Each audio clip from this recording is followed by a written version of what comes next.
Come one, come all, and welcome to Tea Time with T-Cross. What's up, guys? Welcome back to another edition of Tea Time with T-Cross. So, I was going to start this week with talking about the fights, because the fights this weekend were so crazy. But after the day that I've had, not really the whole day, but what happened about an hour ago.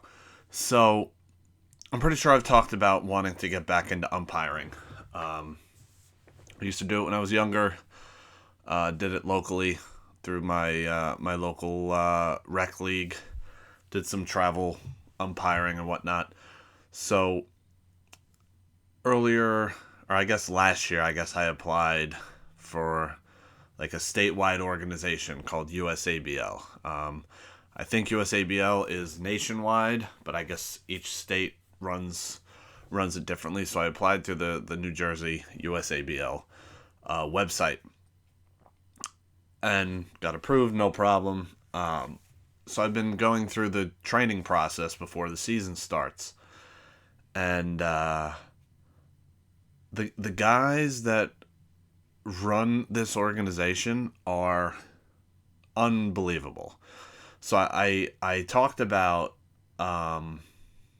a few weeks ago the training course where they had like what sort of, if this situation happened, what's the call? And I got all of them wrong, and I don't think that what they said in those situations is correct. So there's that. During that online training, during the classes, they kept saying, oh, we sent this. And there was like 2 or 3 situations where they said that they sent everybody this email that I didn't get. So I kept sending emails to the organization saying like, hey, during the class you said that you sent this. I didn't get it. So that happened like 3 times. So then like 2 weeks ago, or maybe it was last week, I sent an I had gotten an email that they're going to start assigning games. So you have to like update your availability in this app, and then they send you games based on when you're available and how far you are from the games and whatnot. So I got an email they're going to start signing games, but I hadn't done the on-field training yet for this organization. I umpired for like 8 or 9 years, so I know how to umpire. I know the game of baseball. So not that I need the on-field training, but I'm trying to do everything by the book. I'm trying to do everything correctly. So I sent this email. It was like a 2-paragraph email about how, I got this email that they're going to start assigning games. I haven't, done the on-field training yet. Is that still going to happen? Because at the time that I sent this email, there was still snow on the ground. So this was like 2 weeks ago. 75 degrees today. 2 weeks ago it snowed. Anyway, so I sent this email like, hey, I got this email saying they're going to start assigning games. I haven't done the on-field training yet. Can I still get games even though I haven't done the on-field training, sort of thing? And it was like 2 paragraphs loaded with questions. Is it still going to happen? Did I miss an email? And it was like a 2-paragraph email loaded with questions. Their response to me was 2 words. It'll happen, which, it will, contraction, that counts as 1 word to me. It'll happen was their entire response to my 2-paragraph email loaded with questions. It'll happen. That's all I got. So then, Monday this week, they sent an email saying, on-field training this Thursday, mandatory. 3 days notice? That's like, most people that were there today at the on-field training were adults. There were a couple teenagers, but for the most part, adults who have full-time jobs.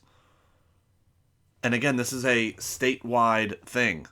So even if people work till 5, getting to Port Monmouth by 6 on 3 days' notice doesn't seem all that reasonable to ask people. But I guess it is, because like 80 people showed up to the training today. But I'm like, you give 3 days notice. about this on-field training thing. Anyway, so we go to the on-field training, and so they split us up into 3 groups. So they had one group doing the home plate mechanics, one group doing the first base mechanics, and then one group doing what's called B and C, where you're standing like behind the pitcher, on the infield. Where you stand depends on how many runners there are on base. So it was shocking what I witnessed today on all levels. So the instructors, I really hope this doesn't get back to these guys. I can't imagine it will. But it was shocking what I witnessed today. So the instructors that are running the program, they would start each thing that they're talking about by telling us what the way that umpires used to do it. So they would show us something and then go, that's the way umpires used to do it. We don't do that anymore. Well, then why did you fucking show it to us? If that's not the way it's done right now, today, why even bother showing it to us? And showing us it first. Like, if you show us the way it is and then go, it used to be this way, but we don't do that anymore. We do this. You would show us something. You wouldn't preface it by saying, this is not the way to do it. They were doing the whole demonstration and then go, erase everything I just said. That's not the way it's done. Then what was the fucking point of that last 10-minute ramble that you just went on just to tell us that's useless? That's not the way we do it. It was such a waste of time. I was there from 5 o'clock until 8:30. It was a 3.5 hour waste of time.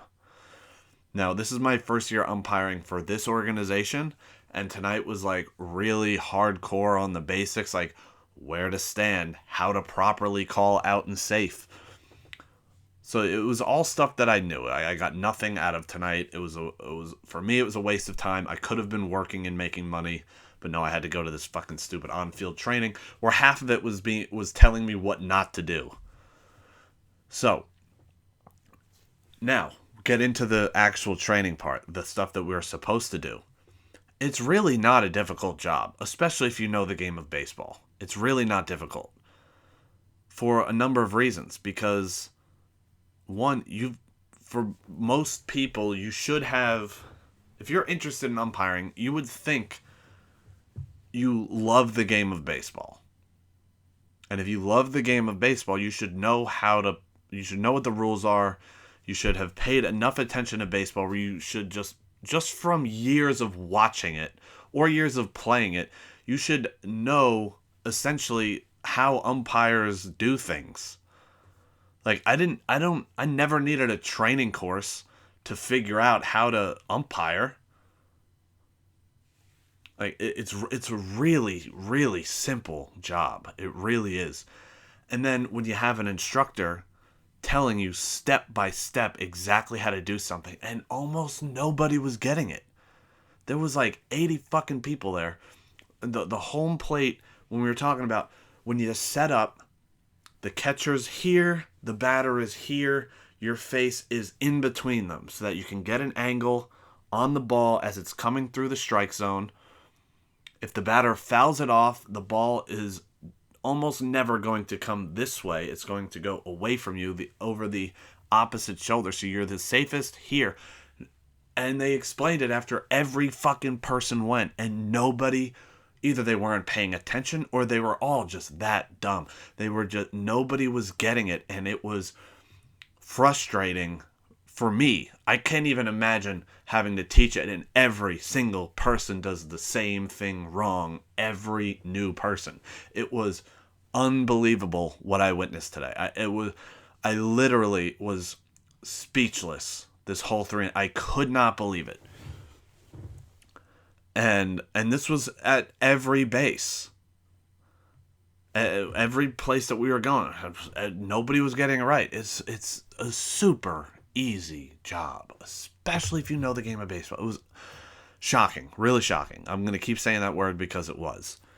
And And then in my group, there was one guy I wanted to punch in the fucking mouth. There's always one of these guys in any sort of training of any skill that you do. There's always one of these guys. Every time the instructor was telling us how to do something the correct way, this one guy would raise his hand and go, well, when I learned this years ago, and this is what I was taught years ago, is that not right anymore? And then the instructor, like, I don't give a fuck what you learned years ago. Just shut up. Let the instructor tell you how it is, and you listen. When you start getting games, if you want to do things the old way, be my fucking guest. But for today, shut up. You're wasting everybody's time. There's 79 other people here today. Shut up. Mike, and he was super unathletic.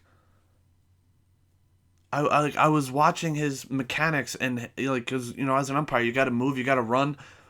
He almost tripped over his own feet every time he moved. Shut up. I don't care what you learned 10 years ago. Shut up. Even if what you're saying is right, you look like a doofus. Shut up. And half the people, when you're an umpire, a lot of times you have to move as the play is developing. And all these guys are moving and like doing the out or safe call while they're tripping over their own feet. Again, this goes back to all these years of baseball that you love the game of baseball. I would imagine, if that's why you're here, all the years that you've been watching, all the years that you played, did you ever see an umpire trip over his own feet while making a call? No, you come set before the play finalizes so that you can get a good angle. Because while you're moving, your head's all over the place. You come set, you watch the play, you let it develop, you make the call standing still. It's super fucking easy. Oh my God. And we were doing, there's specific mechanics on how to call out and call safe so that you look professional. And we were doing this exercise where everybody was all spread out, and the guy would say go, and you take a couple steps, you stop, you let the play develop, and then you make the call. So the proper way to make a safe call is you come to a stop, you squat down by your knees, lower your level so you can get a closer look at the bag. You stand up, your arms go in front of you, up in front of you, out to your side, straight off to the side, like you're a big giant T. Safe, your arms come back in front of you and then go down. Nobody could figure that out. Everybody was, putting their hands, like waving them up to the, like they're a fucking bird. And they would stop everybody and say, no, you guys are flailing your arms like you're a bird. Arms right up in front, out to the side, and then back down.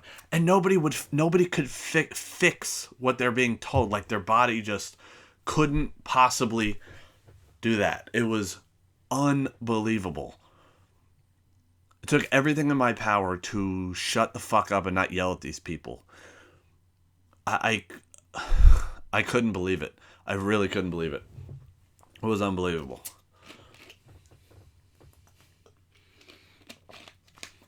Well, speaking of baseball is back in season. Spring training is going on now.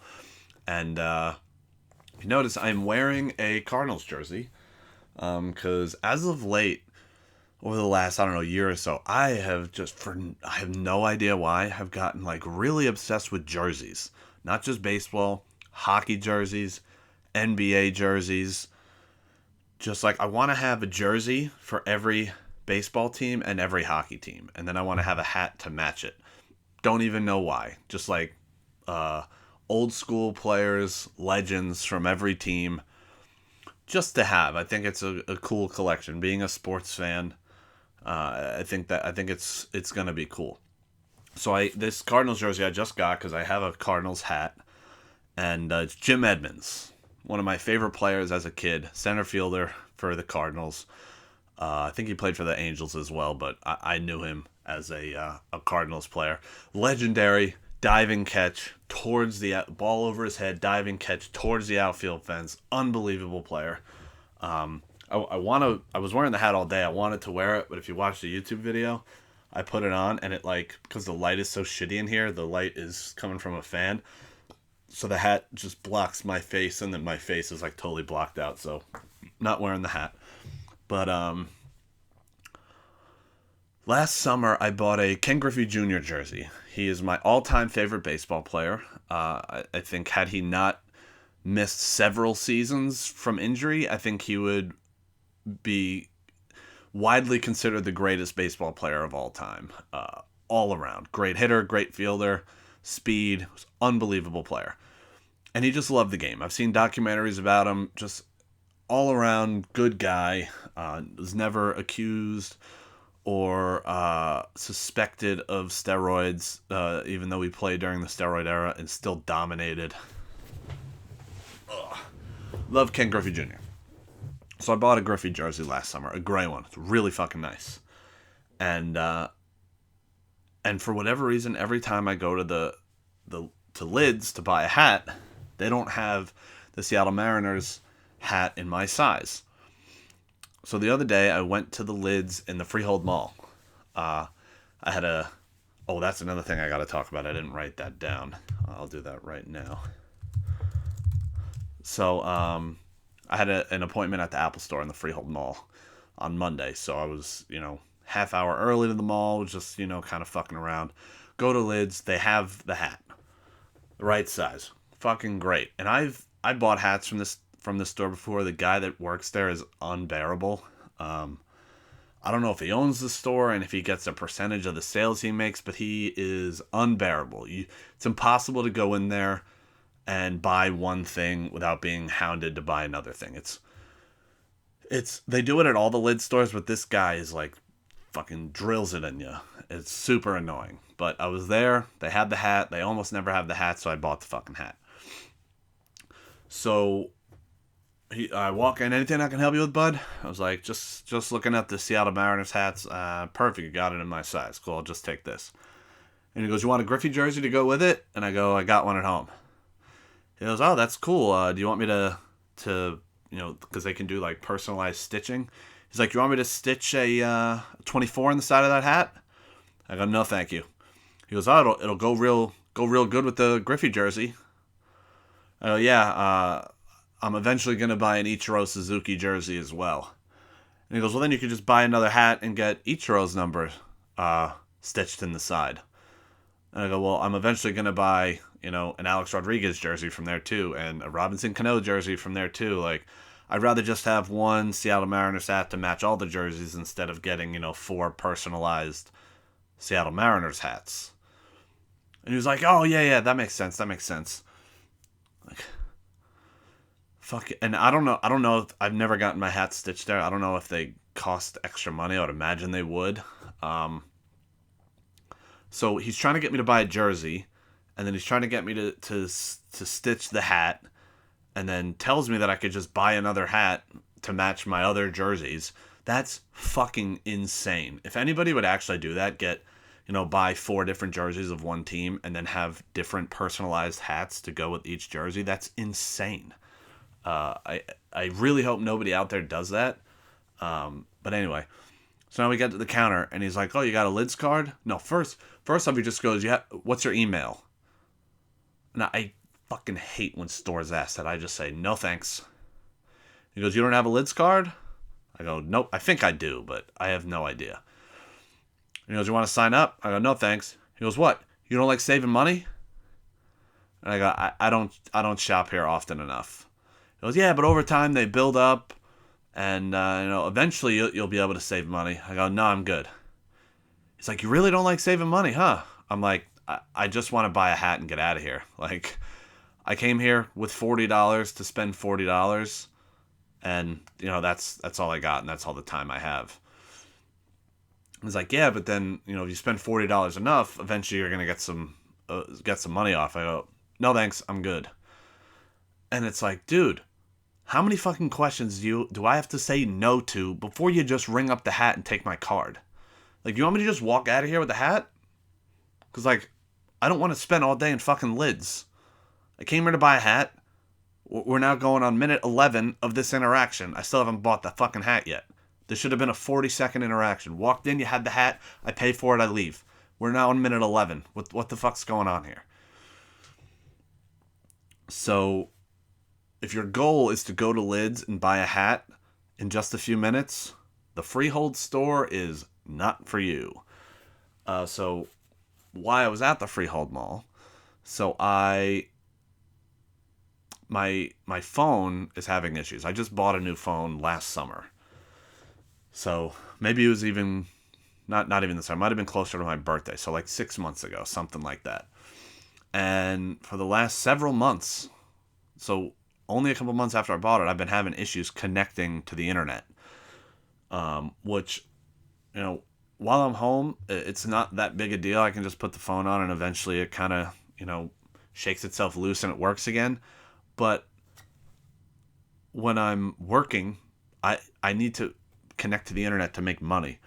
So there's times where my phone will say I'm connected to the internet, and then I'll check Instagram or something, and it won't, reload the homepage, and it'll just say, no internet connection. I'm like, it says LTE. What the fuck? So while I'm out working, I can't get any rides into my Uber app to accept because I'm not connected to the internet somehow. And this will go on for like 30 to 45 minutes at a time, where it'll just say no internet connection, even though in the top left corner I'm connected. It just won't let me connect. So I go to the Freehold Mall. I made an appointment at the Apple store. So I go there, tell him what the problem is. He runs a bunch of tests. And what do you know? Bada bing, bada boom. Nothing wrong with my phone. The guy, ran all these tests, and he shows me, I don't know what the fuck he's showing me. Like, you're the expert, not me. That's why I came here. So he shows me all the tests that ran with all the check marks to say that everything came back good. And he's like, yeah, it doesn't seem like there's anything wrong. I'm like, not to be a dick, but I didn't come here to waste my time for an hour to just sit here. Like, there's a problem here. And he's like, well, you have two options here. And I'm not even sure that this would solve it, but this is the only other thing I could think of, considering all these tests came back positive. And I was like, all right, what's that? He goes, well, you can restart your phone, go in and, if you have a backup, you can restart your phone as a new phone, and then, just reload everything from your backup, whether you keep it on the computer or the iCloud. Just reset your phone, start it as a new phone, and then just log into your iCloud and everything will come right back. And if you do that and that doesn't work, then there's some sort of, what's the word he used? Not virus, but some sort of problem on your operating system that's saved to your backup. And the only way you can fix that is to reset your phone entirely as a new phone, and then you lose all your contacts and pictures and everything. So I went to the Freehold Mall to get annoyed by the Lids guy and be told there's nothing wrong with my phone. So I went there for 2 hours for no goddamn reason. And it's a brand. Like, he wasn't like, hey, why don't I just give you a new phone? Like, that wasn't an option. He's like, well, that sucks. Good luck. Deal with it, motherfucker. So that's pretty neat. That's some cool stuff that I got going on. It's so annoying, though, when connecting to the internet is how you make money, and then every day, a couple times a day, for a half hour to 45 minutes, my phone will just, nope, you're not connected to the internet. Fuck you, Tom. Super annoying. But anyway, let's get to the fights. UFC 259. So, it was a weird card.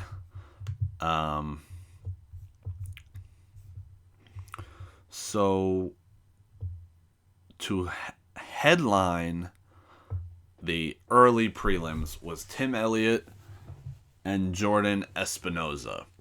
So, I didn't know that there was bad blood between these guys. I think it was one way. So I forget what round it was, but Tim Elliott is on top of Jordan Espinosa, and he's, rubbing his elbow in his face and like pushing his hands across his face, like being a real dick. And then he says, because he's like on the corner of the not the corner of the octagon, but he's by the fence. So there's a camera right there, and there's no crowd. So the camera's picking up everything that he's saying. And Tim Elliott is saying to him, like, yeah, you like to beat women? You like to beat women? And then he, as he's elbowing him in the face. And then Jordan Espinosa is saying to him, you don't know the whole story. Like, whoa. So that kind of sounds like he's admitting to something to me. That's how I interpret that. And so then in the post-fight press conference, they asked Tim Elliott about it, and he's like, the reason I said something to him in the cage and not publicly is because I wanted that to be between me and him. He's right, I don't know the whole story, but Tim Elliott had gotten some sort of Facebook message from this woman who had pictures of herself and, told Tim Elliott, like, this is what Espinosa did to me, sort of thing. And Jordan Espinosa is not like some big famous guy, so it's not like this is what Tim said, it's not like he's super famous and super rich that this woman's doing this to try to get some, money out of him or anything. So I took it as, this actually happened and this is a real story and a real accusation. So I took it seriously, and he's like, that's all I'm going to say about it.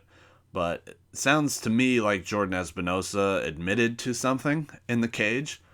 And I don't know if there's going to be any sort of further investigation into that.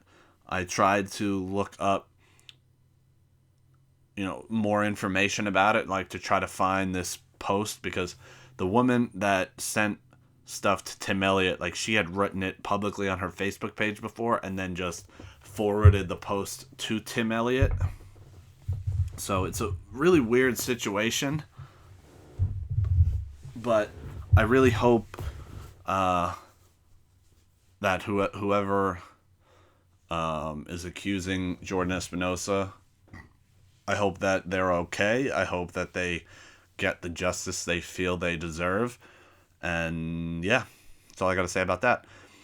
And then on to the prelims. Kai Kara-France, Israel Adesanya's teammate, had a nasty finish. He got dominated in the grappling aspect of most of the round. He ended up escaping, getting up, and then getting a big knockout. And it was weird because he I think it was an uppercut. He landed a big uppercut, and the guy went down face first into the canvas. And then Kai Kara-France ran off, like, it's one of those one-punch knockouts. And as he's running off, Herb Dean, like, grabs him and pulls him away. Which usually, when a ref makes contact with a fighter like that, he's calling the fight off. But in order to call the fight off, you have to do the arms above your head waving thing. He didn't do that. So he pulled Kai Kara-France off of Rogerio Bontorin, however you pronounce this guy's last name, pulled him off of him, but then didn't wave the fight off. So then this guy, Bontorin or whatever, he's trying to get up. But then Kai Kara-France, like, realized that the fight was never waved off, so then he runs back over like he's going to throw another punch, even though this guy's struggling to get up. Herb Dean hasn't, done the arm wave thing. And then as he notices Kai Kara-France running over, then he steps in and stops him from hitting him again, and then he waves it off.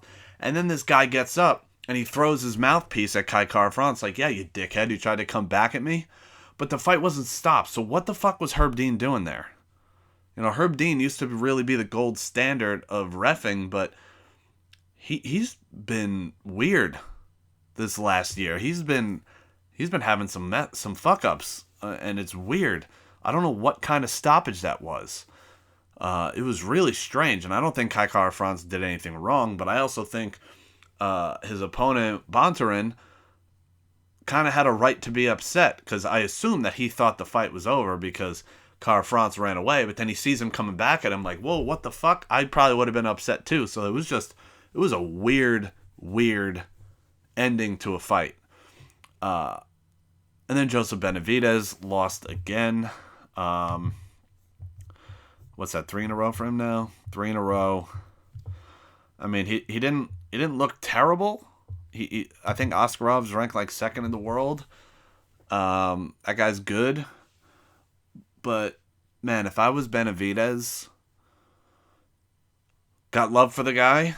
He's done a lot of great things in the sport. He never won the belt, and at this point, can't imagine he's going to. And he even said that himself. Like, I know I'm not fighting for the belt anytime soon, but I'm sure he doesn't want to go out like this. But man, if I'm him, I stay at home, I eat Cinnabon, I let my smoking hot wife work and make all the money because, I mean, Megan O'Leary got to be paid well. She works every event for the most part, I think, and she's a really popular name in the MMA media community, especially being a woman, because she's one of few. There's her, there's Karen Bryant, and what's the other girl? Laura Sanko, I think that's her name. So there's only really 3 women, and I think Megan O'Leary, because she's at the events and she's on the floor and she's interviewing the fighters, backstage, she's probably the most useful. She's got to be paid well. So if I'm Benavidez, I sit at home, I eat bonbons, I play Xbox, and then when my wife gets home, I make sure her dinner is hot and my dick is hard. That sounds like a life worth living. Benavidez, you have no reason to get punched in the face anymore. You've done a lot of great stuff in the sport. And I understand, the male mentality where you don't want your wife to be the breadwinner. Let your smoking hot wife make some money, and then you sweep the floors during the day. You let her sit on your face for a few hours when she gets home. I mean, sit back and be that woman's slave. That's what I would do. Headlining the prelim card was Dominick Cruz versus Casey Kenny. I thought Dominick Cruz looked good. Whatever judge thought that Casey Kenny won that fight is smoking crack. The judges were crazy all throughout the night. This is why we need me in that judging booth. These guys are crazy. Dominick Cruz looked good. I thought he won all 3 rounds. I thought the 29-28 for Casey Kenny is insane. But I also have a recent bias because of how much of a dickhead Casey Kenny is. And I also am a big fan of Dominick Cruz, so I definitely have some bias there. But I think Dominick Cruz won that fight pretty clearly. And then he shed some light on a really strange situation. So Monster is a big sponsor of the UFC. They have been for quite a while. And according to Dana White, they pay the fighters really well. So in the post-fight press conference, Dana White talked about the situation with Dominick Cruz, which I'll get to in a second. But he claimed that when doing the sponsorship deal with Monster, the Monster as a company told Dana White, whatever you're thinking that we're gonna pay the fighters, we're gonna give them an extra $25,000 each. So I think that goes back to fighter pay, which is exponentially going through the roof over the last few years.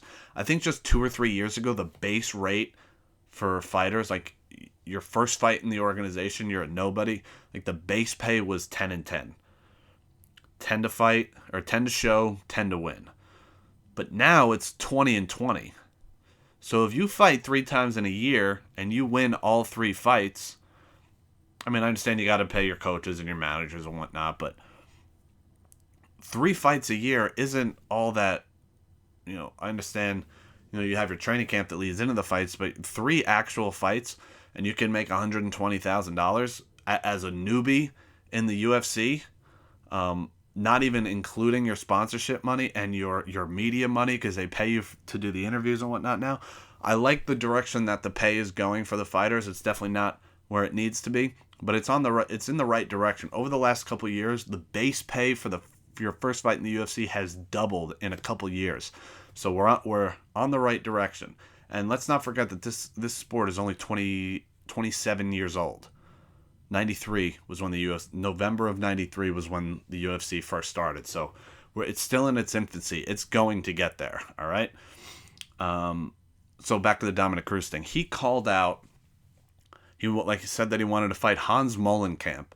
And I'd never heard of the guy until this weekend. Apparently Hans Molenkamp is like an executive at Monster.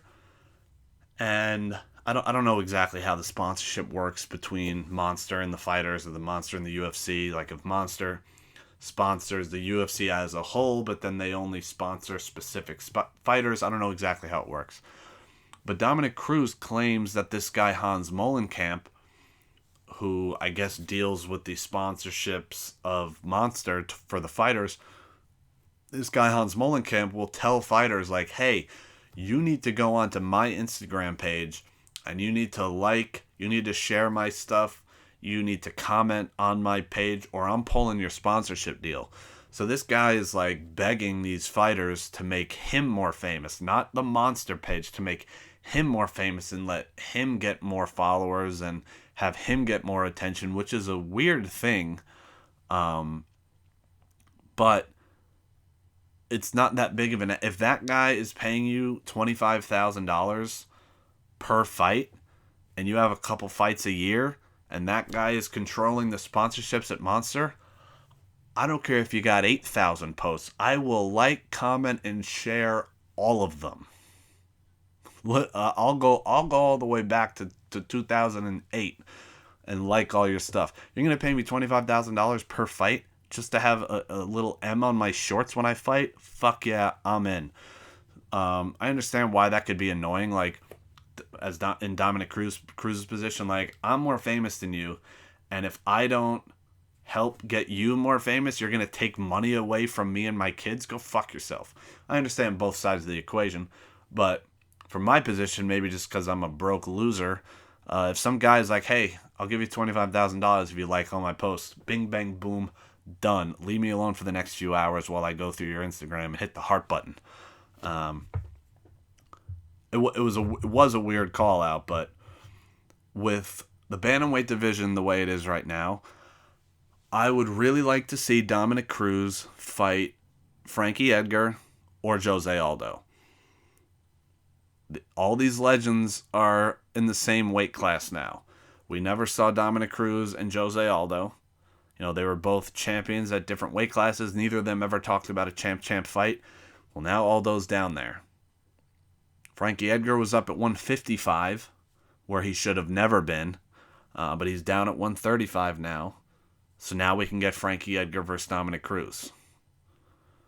I want Dominick Cruz to fight one of those guys next. I think that's a smart move on all parts. I think that's a big fight. I think they can headline a free Fox card or a Fight Pass card or an ESPN. I don't even know where the fights are. They're all over the place now. I think they can headline a free card, and I would love to see that.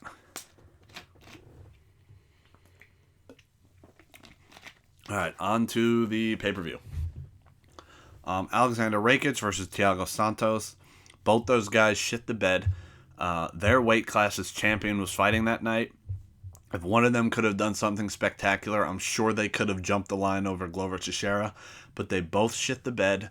And I hope Alexander Rakic isn't thinking that he's getting a title fight anytime soon. Because Glover Teixeira is definitely next now. And between now and when Glover fights Jan, I'm sure somebody else at 205 is going to make a statement and jump over Rakic, because that was dog shit.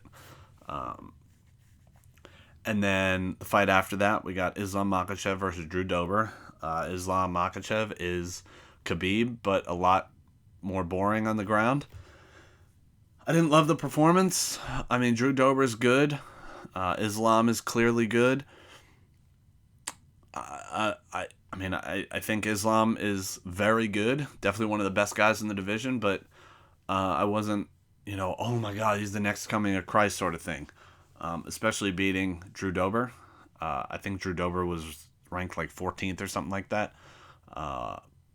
Still a good performance regardless, but it wasn't Khabib level.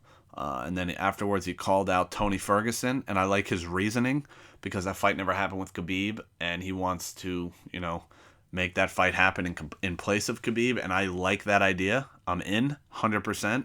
I hope they make that fight, to be completely honest.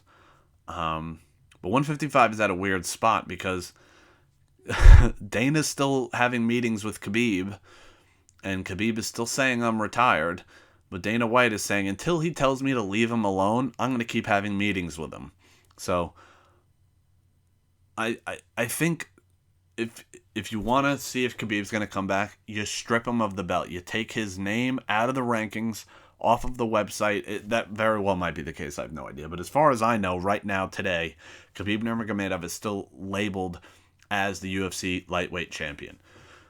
I think the only thing that could get him back out of retirement is if you strip the belt of him and put it up for grabs. You make one of the upcoming lightweight fights a title fight. Poirier versus McGregor is getting closer to being finalized from what I hear. And I really hope that's not the title fight because Poirier deserves it. Conor does not. Conor has won one fight in lightweight in 5 years. Right? Because his other wins over the last number of years have been at welterweight. Even though his welterweight fights were against fellow lightweights that didn't want to cut weight, at the end of the day, he wasn't fighting at lightweight. So I think he's only had 3 lightweight fights. So he had Eddie Alvarez, Khabib, and now Poirier. So Eddie Alvarez, Khabib, Poirier. Yeah. So he's 1-2 in the lightweight division. He hasn't won a fight at lightweight since November 2016. I don't think he should get a title fight. I understand that's not how the business works, but at that weight class where you got other big names at the top of the division, like Justin Gaethje, like Michael Chandler now, like Charles Oliveira, like Islam Makhachev. I really hope they don't give it to Conor. It should be Poirier versus Chandler or Poirier versus Gaethje 2. I don't see that happening, but Conor's going to fight Poirier, and then next, hopefully, is going to be Chandler versus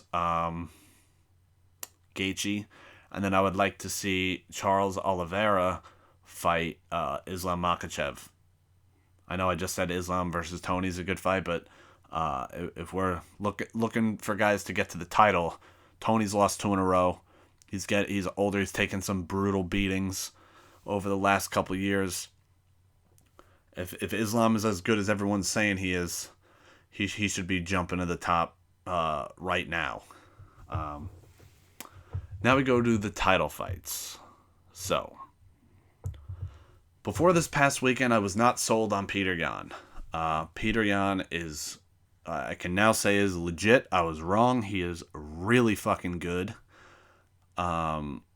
He was winning that fight. I thought Aljo won the first round. I thought Petr Yan won rounds 2 and 3 and was winning round 4 until the famous knee. And it's a weird situation. And I had certain thoughts about it, and then I listened to Chael Sonnen's podcast yesterday where he talked about it. And he had some interesting points because, look, Petr Yan cheated. He threw an illegal knee, for sure. But now he's being rewarded with an immediate rematch because he was winning. Had he been losing the fight and done that, he'd be in the back of the line. But if you look at other combat sports situations where somebody cheated in the fight, they got suspended for it. And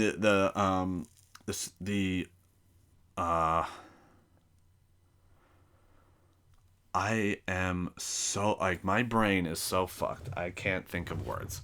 the examples, I couldn't think of the word example. This is unreal. The examples that Chael Sonnen used were Mike Tyson when he bit Vander Holyfield's ear. He got suspended for that. Apparently, I don't know much about boxing, but this is what Chael said. When I think the name was Victor Ortiz, when he headbutted Floyd Mayweather, he was suspended for that.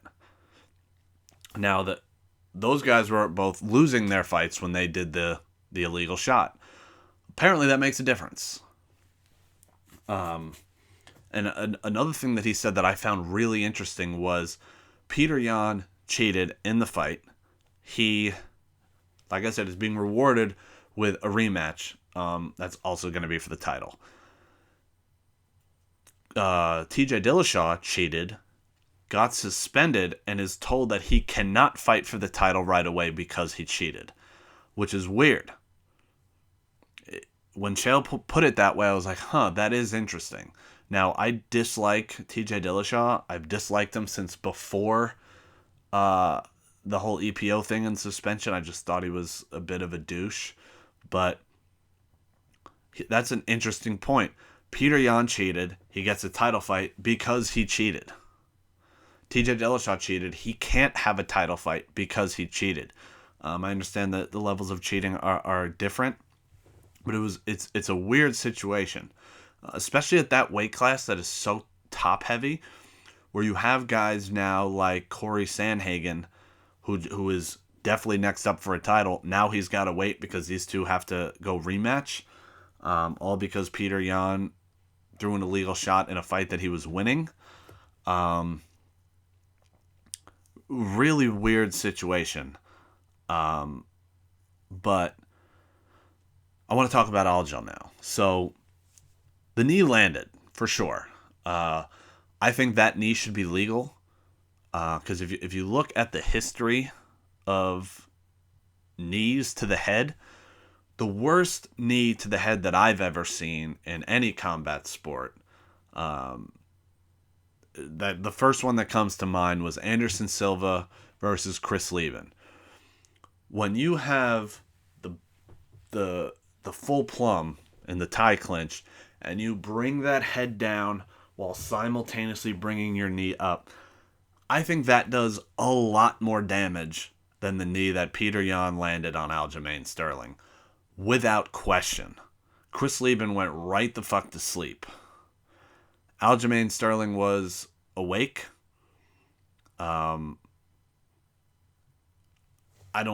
It definitely landed, but I also definitely think Aljamain Sterling milked that reaction for sure. And I thought so at the time, and he came out with a video a couple days later that for me confirmed it. He made some sort of video where he's talking about what's going through your mind when something like that happens. He said that what was going through his mind was, if I get up and I continue this fight and I lose the fight, I'm nowhere near a title fight because I lose. And now, because the division is so top heavy, I have to go win a couple fights before I get back to a title fight. So that to me means the only way for me to stay in the title picture is to accept this DQ win, take the belt, and then go for a rematch. I'm not saying he's right or wrong for doing it, but that is the way it goes. But it's also a weird thing where in a situation like that, the ref gives the fighter the option to choose. Because I forgot who said it, but I think it was Anthony Smith who was in a similar situation where he chose to continue fighting. If that shot was legal, and that knee landed, ref would have stopped the fight because Aljamain was clearly hurt. If Aljo was on his way up and his knees weren't on the ground and that shot landed, ref would have stepped in and stopped the fight. So it's weird that because it was an illegal shot and they stopped the fight to pause it, a guy that was struggling to stand up, they were asking him to stand up. The doctor came and the doctor was telling him to stay laying on the ground. The ref not once said like, I'm making this decision, I don't give a fuck. The refs are afraid to take heat. He put that decision on Aljamain Sterling, and now Aljamain looks like the dickhead because he accepted or he chose not to continue. Whereas I don't think he should have continued. I think if I was in that position, I probably would have done the same thing that he did. And I think most people would have. The same things would have been going through my head. If I don't accept this belt or take this DQ win, I'm nowhere near a title fight because of how top heavy this division is. Now, if I accept the belt, I'm going to get pay-per-view points. So he's going to make a lot more money with that decision than he would have had he chosen not to. I don't remember what I said about the Anthony Smith situation back then, but the way I feel about it now, because it's recent and it just happened, and I've seen a lot of people talk about it, I think Anthony Smith should have accepted the belt, gotten pay-per-view points, because the rematch with Jon Jones would have been huge, and he would have made a lot more money. I understand, the mentality of people are different. That's what makes Anthony Smith a savage and me a fucking loser with a microphone that's never won an actual fight. I was in a situation where I was in a title fight and my opponent pulled out, and I forced the commission to give me the belt. And then, I paraded around with the belt. I put the belt on my fucking Christmas tree. I made it my profile picture, which I totally regret doing, by the way. But, so, back to Aljamain Sterling. With his situation, the thing that pissed me off the most about it was, in the cage, he threw the belt on the ground like, I don't want this. I didn't earn it. This isn't how I want to win the title. And then he goes right back to do an interview with Joe Rogan, talking clear as day, like he was okay. And then in his after party, he's holding a belt over his shoulder, celebrating with people. It just rubbed me the wrong way. If you want to accept the belt for business reasons on the rematch, you're going to get pay-per-view points, assuming that the fight takes place on pay-per-view. And you're still in the title picture, obviously, because now you're the champion. You're going to get more media opportunities.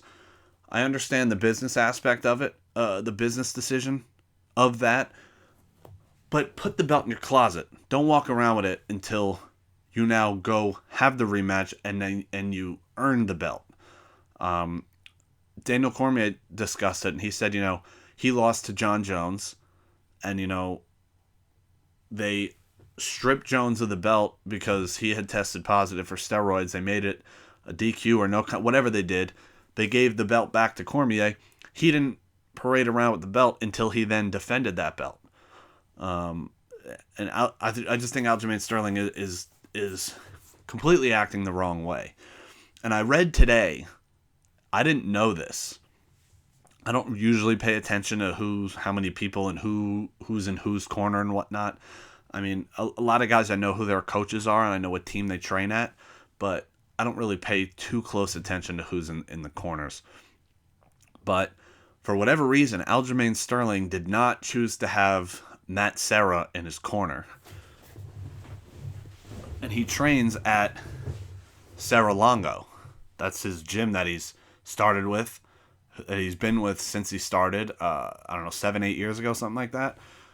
And he chose to not have Matt Serra in his corner. And Matt Serra is now claiming that he will never corner anybody ever again because of it. He is really hurt and feels really disrespected. And I don't blame him. You're with a guy from his start, and he claims, I've never missed a day of sparring in Aljamain's career, to watch him. I've never missed one of his fights. And now he gets, I help get him to the biggest fight of his life, and he chooses not to have me in his corner. Now, I'm sure Aljamain Sterling will address that at some point, but I don't blame Matt Serra. But day after day after day, it's getting harder and harder to not hate Aljamain Sterling. I thought he was going to run through Jan. I thought for sure he was going to win this fight. And I wasn't a huge fan of him before, but definitely not now. The way he's acting after this with the belt and the way he treated Matt Serra, it sucks. It really sucks. And I feel bad for Matt Serra because it seems like Matt Serra's a really, really good guy, and he's definitely a really good coach. But it's Aljamain's career. He can do what he wants with it, and that's that. And then Amanda Nunes just dismantled Megan Anderson. There's really not much to say about it. And then they chose not to renew Megan Anderson's contract, which was weird because she's one of the only featherweights in the world that's an actual featherweight. Maybe not in the world, but in the UFC, an actual woman who's the lowest she can get is featherweight. So I think that's starting to say that featherweight is gonna kind of dwindle away. But Dana White claims that he's gonna keep the division around as long as Amanda Nunes wants it to be around.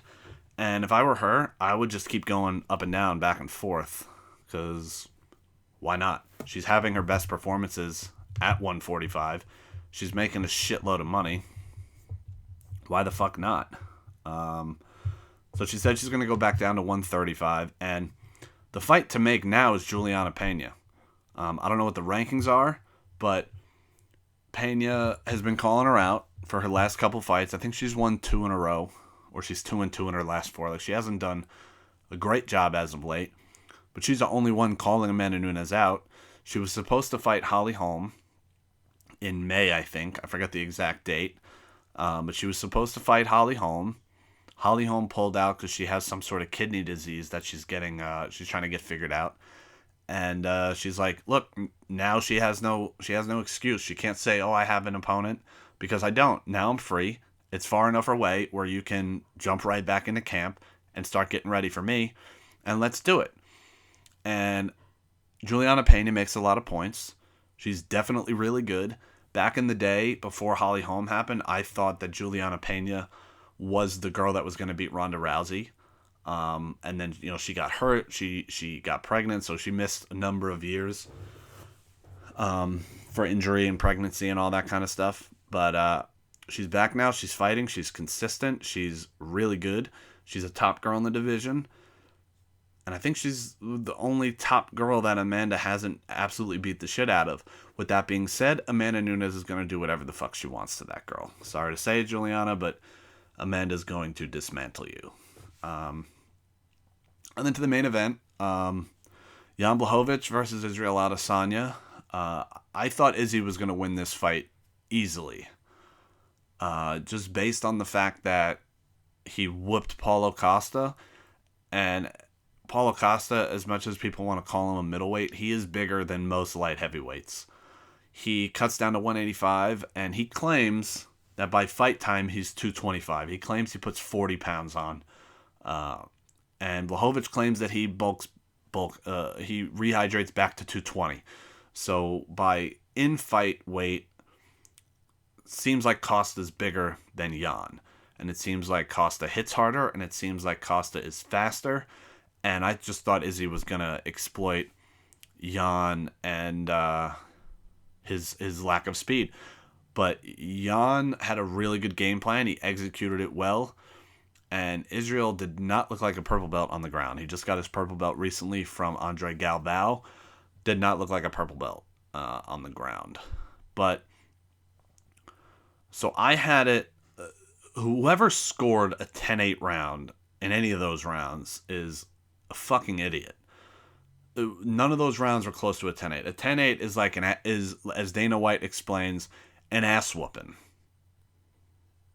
Now, Jan Blachowicz took him down, dominated the position, but he didn't whip his ass while he was on top. Any 10-8 round is crazy.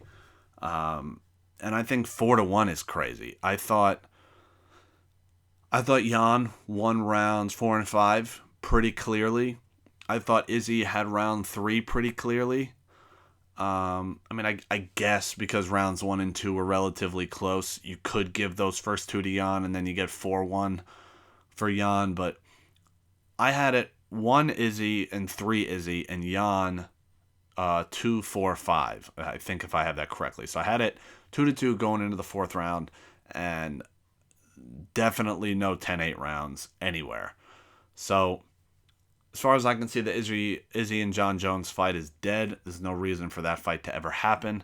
I've been saying from the beginning, as much as I hate John Jones, he would he could put his dick in Israel Adesanya's mouth if he wanted to, and there's nothing he could do to stop him.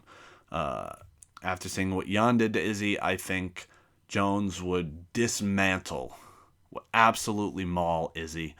I've been saying that for a while, and people were telling me that I was crazy for thinking that Jon Jones would win a fight. Whether you believe Izzy could beat Jon Jones or not, take the DQ out. Jon Jones has been damn near perfect. I mean, I thought he lost the Dominick Cruz fight. I thought he lost the first Gustafsson fight. But at the end of the day, he didn't. Judges chose not to. But to call someone crazy for thinking that Jon Jones would win a fight, you're the crazy one.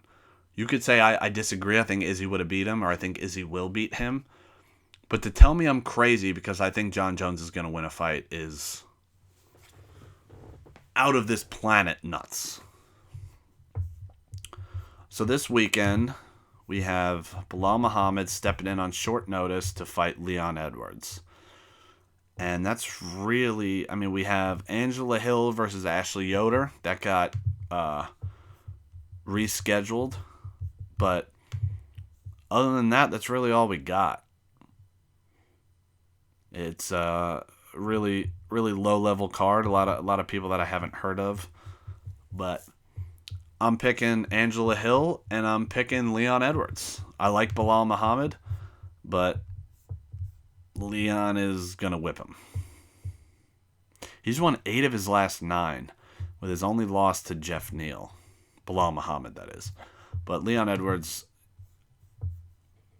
inactivity might be a big problem, but I think Leon is gonna smoke Bilal Muhammad. So, speaking of UFC 259, where did I put the phone? I wanted to give this guy a shout out on from Instagram. So this guy, I had an interaction with this stranger on Instagram, and I'll tell you what, I'm a big fan of the guy. What an insult. So he wrote on this page, Madness MMA, he commented, I had the fight at a possible draw, maybe slightly leaning for Jan. No way there was ever something of a 10-8 round anywhere. And I said, in order for it to be a draw, you would need to have a 10-8 round somewhere. And he responded, you can have a 10-10 round, you donut. He called me a donut. I don't even know if that's true. I couldn't tell you the last time I saw a 10-10 round in MMA, if it's ever happened at all. But he called me a donut. That is hilarious. I am going to start calling people donuts. And I also watched Karate Kid the other day. The old one from 1984. And they at one point said to somebody in the movie, you're dead meat, pal. Another good one. I'm bringing that one back, too. I started calling people noobs again. Somebody from the gym told me a great insult is instead of telling someone to shut their mouth, tell them to shut their cock holster. Just great insults popping up all over the place. You're dead meat, pal. Excellent. So, I got no crazy Uber stories this week, but I do have good news. So, I went to the tax guy because Uber doesn't take taxes out, and last year I paid no taxes. And the idea of paying just a lump sum at the end of the year, come April when tax season comes. So I went to the tax guy with my dad the other day, and because of all the write-offs with gas mileage and car repairs and like oil changes, new tires, all that kind of shit, I have a lot of phone bill. You can write off your phone bill. I have a lot of tax write-offs. I barely have any taxes to pay from last year, and I am excited. That means I have a lot of extra money that I I am going to spend on vacations this summer. I am traveling this summer. I don't give a fuck. I will get vaccinated first. I don't care. Stick a needle in my dick and shoot it full of the COVID vaccine. I am getting the fuck out of here this summer. Boom. So last week I was doing my therapy session. Shout out George. And I was in Karen's apartment because it's the only place I can go to have privacy during the day. And the door to the apartment opened while I was sitting in the kitchen. And the door to the apartment opened. But then it closed real quick. So I assumed it was Karen, and she forgot that I had therapy. She heard me talking and then left. So then, therapy was over, and I texted her. I said, hey, just finished my session. You can come back now. And she's like, what do you mean? I'm like, didn't you come in before? She was like, what are you talking about? I'm like, during my session, the door opened and then closed real quick. I assumed that was you, and you forgot that I was at therapy and you left. And she was like, what the fuck? No, I did not come home. We got to be better about locking the door. I'm like, holy shit, really? So I have no idea what the fuck happened there. But yeah, someone walked into the apartment, heard me talking, and left. So got to keep an eye out on that. Hopefully something happens and I can, defend myself inside an apartment and beat the shit out of somebody. That'd be pretty cool. So I saw something on Facebook the other day that said, what was the dumbest thing that you got in trouble for in high school? And I have a couple good ones, but the story that always comes to mind when questions like that come. So in our locker rooms for gym, you can get to the locker room from the actual gymnasium, and there's an entrance from the hallway. So the hallway entrance, you walk into the locker room, and it's kind of like an S shape. So you walk in, you make a right, and then you make a left, and then before the bell rings to leave gym class, everybody packs into that small little hallway, the exit to get into the hallway instead of walking out into the gymnasium. So this one particular day, there was a hole in the wall. So I was standing by the hole in the wall, and the teacher, Mr. Convey, was standing by the exit door to not let anybody, leave before the bell rings. Because if you leave gym class before the bell rings, the building would explode. That's how that works at Middletown North. So I'm standing there, and I'm literally just looking at the hole. And Convey says to me, like, hey, yeah, there's a hole in the wall. Don't touch it. And I was like, not touching. I'm just looking. And he goes, well, don't even look at it. I'm like, are you really telling me where I can and cannot look? And he goes, yeah, I am. I go, you're out of your mind. And I just went back to looking at it. And he's just like yelling at me through the crowd of kids because I'm looking at a hole in the wall. Mind you, I'm 15 years old. This is a grown man that is talking shit to me. Grow the fuck up, loser. So then I go out into the hallway, and he goes, you're coming with me. I go, what? He's like, you're going to Dr. Cartier's office, who was the principal, who loved me, by the way, who every time I got sent there, she would tell me to stop being an idiot and leave. Like, she's like, I don't want to talk to you.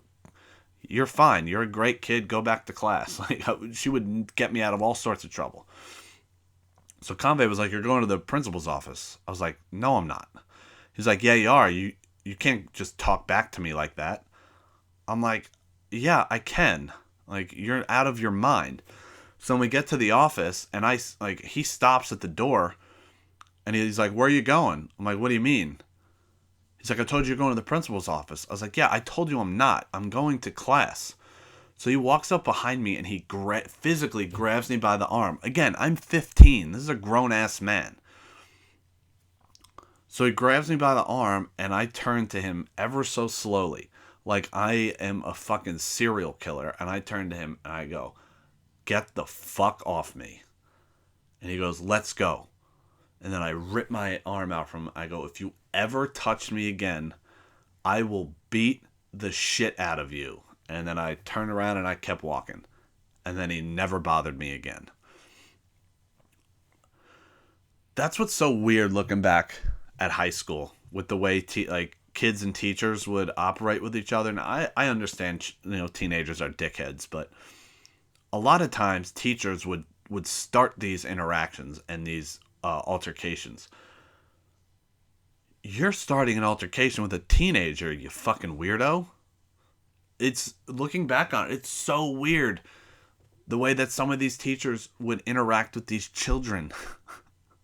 These are kids. You're talking shit. So strange. Fuck you, Convey. WandaVision ended. That was awesome. So I'm going to talk about WandaVision for a few minutes if you don't want any spoilers. The first couple episodes were really hard to watch. Really hard. Powered through them, and the last 6 were really, really good, and the finale was fantastic.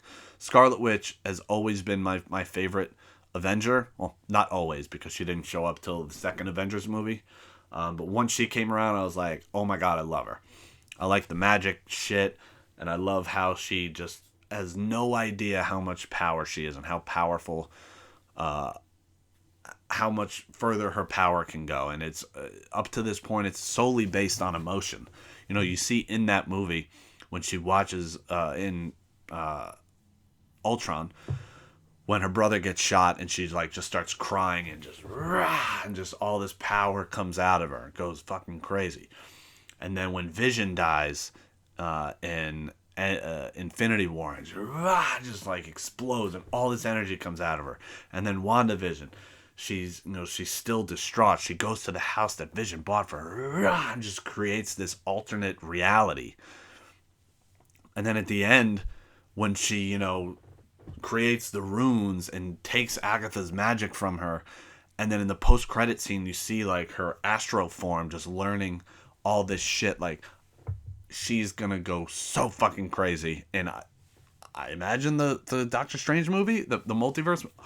I am so fucking amped after the ending of WandaVision with the end credit scenes. We had a week off this week. And next week we go, we start Falcon and Winter Soldier, and then we have Black Widow coming out, and then we have Loki, the TV show, and then we got Doctor Strange coming out at some point. I don't even know when these release dates are. There's so much shit, so many release dates with all these new Star Wars shows and these Disney movies, and Disney owns all the real estate in my head. But yeah, WandaVision was awesome. I can't wait to see what happened with White Vision, where he went, and when he's going to come back, because I imagine he's coming back at some point. All right, so let's finish with some controversy. More cancelings happened this week. Start with Eminem. So I'm surprised Eminem made it this far without being trying to be canceled. I mean, I'm sure people have tried to cancel him at some point, but not to the level of the way canceling works today. So I think it started on TikTok. A bunch of people were trying to get Eminem canceled because of the song "Love the Way You Lie." You heard that correctly. Of all the Eminem songs in the catalog, the one that really got the cancel train started was "Love the Way You Lie," because one of the songs, like, "I'm gonna tie you to the bed and set the house on fire." So that song, the reason he did it with Rihanna is because Rihanna dealt with physical abuse from Chris Brown.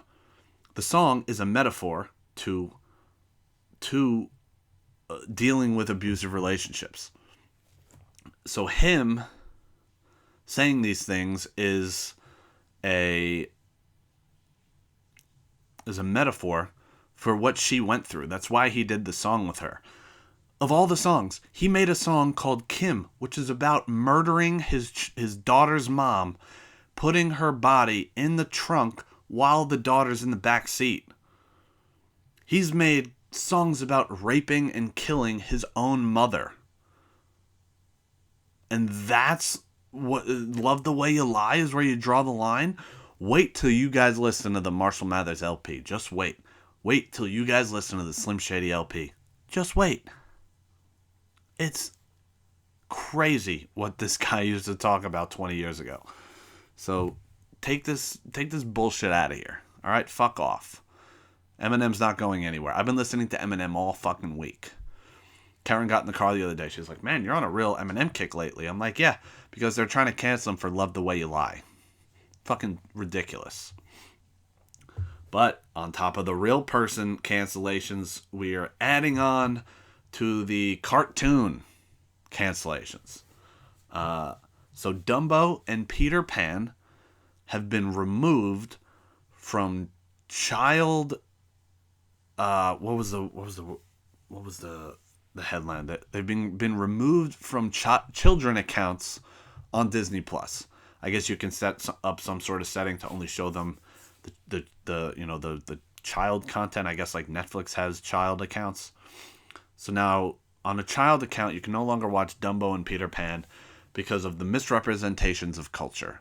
Now, it's been a long time since I've seen Dumbo. I don't know what sort of culture is misrepresented in there. But in Peter Pan, I didn't read the article. I just read the headline. I'm one of those dickheads. But I imagine it's for the scene where they're in Neverland and they're dealing with the Indians. I would imagine that's what it is. These are cartoons. This is getting so ridiculous. I mean, Mr. Potato Head, Dr. Seuss, and this is all, again, going back to what I said last week. Why does this stuff need to be announced? I'm not a child. I have an adult account on Disney Plus. I can watch Peter Pan whenever the fuck I want. Most people if they were going onto their children's account, if they didn't see Peter Pan, I don't think many people would give that much of a shit. They would just go over to the adult account that they have and watch it. Why does this need to be announced and covered? Just take it off and shut the fuck up about it. It's so, like, this is where they're trying to build outrage, and it's working. And then Pepe Le Pew, the fucking skunk from Looney Tunes, I guess. I don't even remember what show it was from. Pepe Le Pew was always weird. Even when I was a kid, I was like, ew, that skunk is weird. So he got removed from streaming services or the shows or whatever because he perpetuates rape culture. Which he kind of does. I'll give you that. I mean, he forces himself upon a girl that has no interest in him. That's definitely a weird thing. Battery died. Fuck me. Change the camera battery real quick.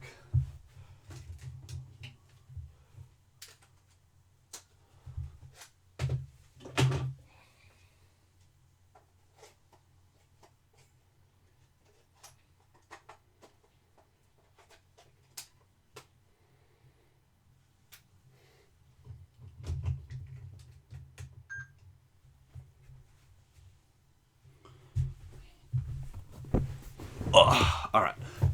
So back to Pepe Le Pew.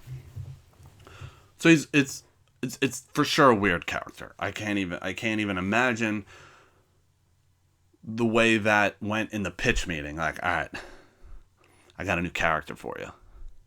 This skunk falls in love with a cat, but the cat doesn't like him. But he doesn't give a fuck. He's going for it. And everyone's like, yeah, I love it. Give me more. What else? He's going to grab her, and he's going to kiss her, and she's going to look disgusted, but he doesn't give a fuck. Yeah, I like it. Give me more. What else you got for me? It's a weird character. Even back in the day when it first came out, it was a weird character. I don't know how popular Pepe Le Pew is today. If he were to... I don't know how many people are watching Pepe Le Pew.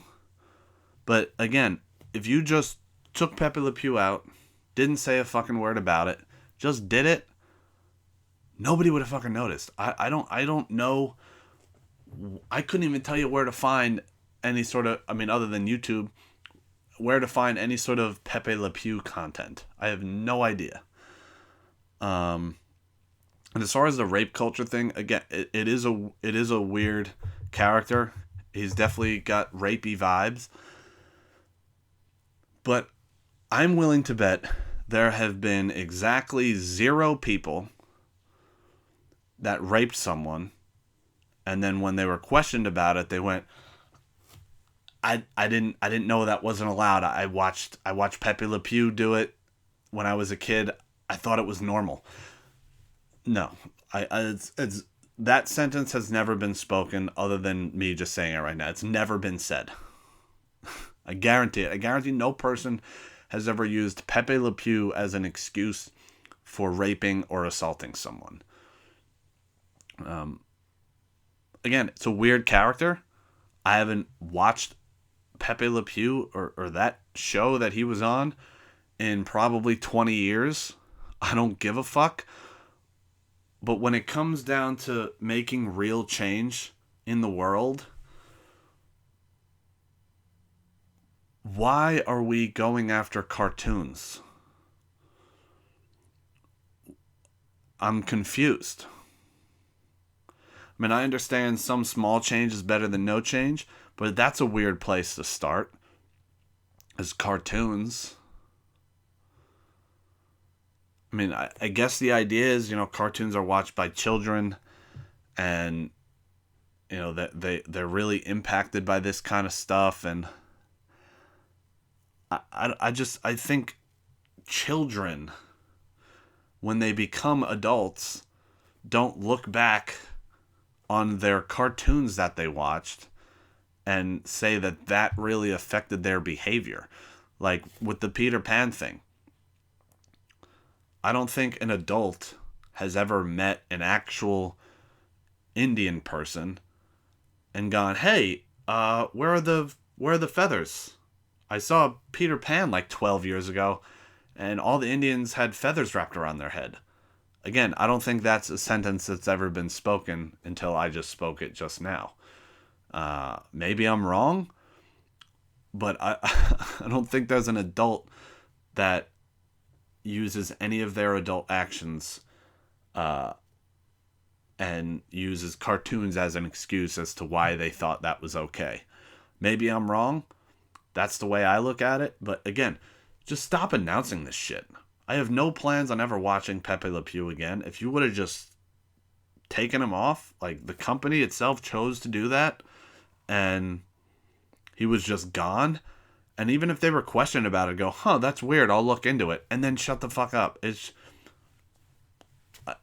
I don't understand why this stuff needs to be front page news. And again, like I said last week, here I am talking about it. But speaking of front page news, the royal family, royal interview, whatever you want to fucking call it, I have no plans of watching the interview. It's like an hour and a half. I don't give a fuck about the royal family. I don't give a fuck about Oprah. These are bajillionaires complaining to each other. Shut the fuck up. I don't care. And it's shocking that so many people do. The only thing I care about in this whole situation with the royal family is that they're getting so much coverage when they are accused of being racist. So much coverage. But when a member of the royal family is proven, there's video evidence. Well, kind of. There's video evidence. There's documentation. There is accusations by several people that a member of the royal family is not just a pedophile, but was a central figure in the largest sex trafficking organization the world has ever seen. he is central. Prince Andrew, I'm talking about, is central in the Jeffrey Epstein operation. He was super close friends. He took several trips to his island. He stayed in his New York mansion several times. Several underage girls have accused him of rape. There is video evidence of him saying goodbye to a teenage girl and walking her out of the mansion in New York. Prince Andrew is essentially a proven pedophile. No coverage. For the most part. There's been little to no coverage. He did one interview with some news station in England, and it totally backfired because he shit his pants and essentially admitted that he's a fucking rapist. He's a pedophile rapist. But now, two people, member of the royal family, claim that the rest of the family are racists, and it's all over the place. I think it's very telling what gets coverage and what doesn't in that not just that family, but in general. Jeffrey Epstein, over the years, even when he was, in prison and he was on trial and got the sweetheart deal from Acosta in Florida, where he got, a 12-hour work release 6 days a week, and was able to fly on his private jet to and from places while he was serving a prison sentence. That got no coverage. He is proven to have not killed himself. Proven that he was strangled. He did not kill himself. Nobody gives a shit. The royal family has a pedophile in it. Proven pedophile. Nobody gives a shit. The Queen's racist. Bombs everywhere, blowing up. Oh my God, can you believe it? The fact that it's a shocking revelation is beyond me. An old royal family that live in a castle. This woman has been the queen since like the 50s. Since Dwight Eisenhower, I think, was when she took office. I don't even know if it's office, but took the crown. I don't know how that fucking family works, because they have a democratic government that's voted into power, not through the family. I don't know how all that shit works, but Prince Andrew, proven child rapist, pedophile. Nobody gives a shit. The Queen's racist. Everybody gives a shit. And that's how much power the media has. If the media was covering Prince Andrew as much as they were covering these racist accusations, more people would be giving a shit about Prince Andrew and the Jeffrey Epstein thing. But because they're not getting as much media coverage, most of society doesn't give a fuck. So that is just points to how much power media has. And same thing with the whole Pepe Le Pew, Peter Pan thing. Like, these are big topics of discussion amongst the media, and now I'm talking about it. It shouldn't be, but that's how much power the media has. They choose what we see and hear. They choose what we can get angry about, what we deem as important. And there's so much other crazy shit going on in this world other than Pepe Le Pew. And here I am talking about it because I don't know what else is going on, because the media only reports on stupid ass shit. I don't know. Weird world. I'm over it. Jeffrey Epstein didn't kill himself.